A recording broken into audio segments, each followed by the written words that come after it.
Sabah xeyirli olsun değerli izleyicilerimiz. Traderler aprelin ikisidir. Səhər saatlarında yine səhər açılan kimi yeniden bu Hörmüz boğazı müharibələr, yine Trump'ın çıxışları anami qatdı bir-birinə. Yenə səhər saatlarında qızıl baxmayaraq ki 50 dollar qalxdı və saat 10'du 11'e işləyib 250 dollar təqribən endi aşağı.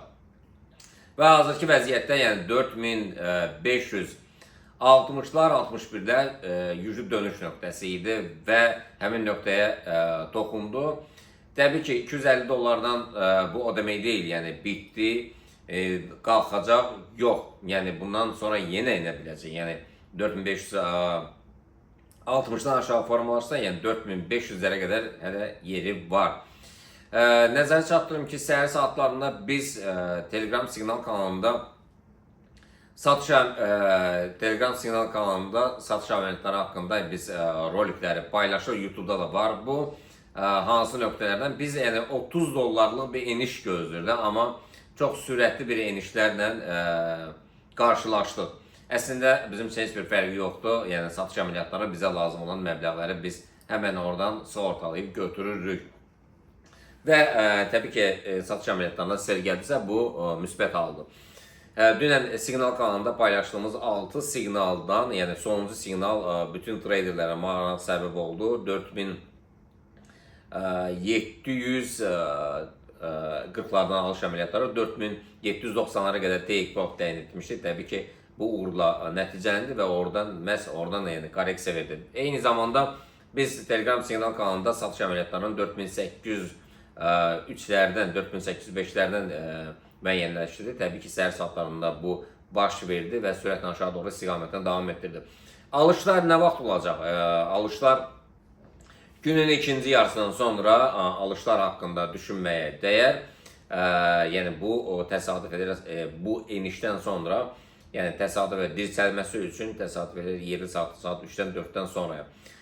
Keçək biz gümüşə. Gümüşdə də alış əməliyyatları günün ikinci yarısından sonra olar. Sürətlə bu da yəni endi. Biz YouTube'da qrafik üzərində bunu müəyyən etmişdik, hansı nöqtələrdən satış olacaq.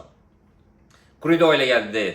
Crude oil səhər saatlarında baxmayaraq ki neft sürətlə yuxarı doğru istiqamətlə davam etdirdi. Eyni zamanda doların Yapon yeninə rəqabəti, doların frankın rəqabəti də sürətlə yuxarı doğru istiqamətlə davam etdirdi. Təbii ki doların möhkəmlənməsinə gətirib çıxartdı. Yəni amma euro dollar, funt dollar, qızıl və bitcoin, eləcə də gümüş sürətlə aşağı doğru istiqamətlə davam etdirir. Yəni əslində belə baxanda neftin qalxması dolların çökməsinə gətirib çıxartmalıdır. Yəni yəqin ki bu yaxınlarda bu baş verəcək. Deməli biz euro dollar, funt dolları nə vaxt alış əməliyyatları açarıq? Yəni bu da günün ikinci yarısından sonra olacaq. Eyni zamanda dollar frankın sürətlə yuxarı qalxması günün ikinci yarısından sonra satış əməliyyatları haqqında biz siqnal kanalında paylaşırıq. Yəni bir də nəzər çatdırım ki, yenidən bizim traderlərə, həm yeni başlayanlara, həm az təcrübəsi olanlara, həm də ki çox təcrübəsi olanlara nəzər çatdırmaq istəyirəm ki, yəni biraz ehtiyatlı olmaq lazımdır. Əsasən yəni qızılda, neftdə, gümüşdə biraz ehtiyatlı olan lotlara kiçilin, yəni gəlir olan kimi sığortalamaq mütləqdir.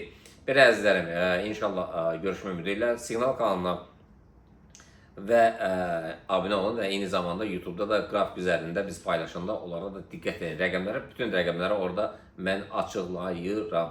Belə inşallah görüşmək ümidi ilə sağ olun.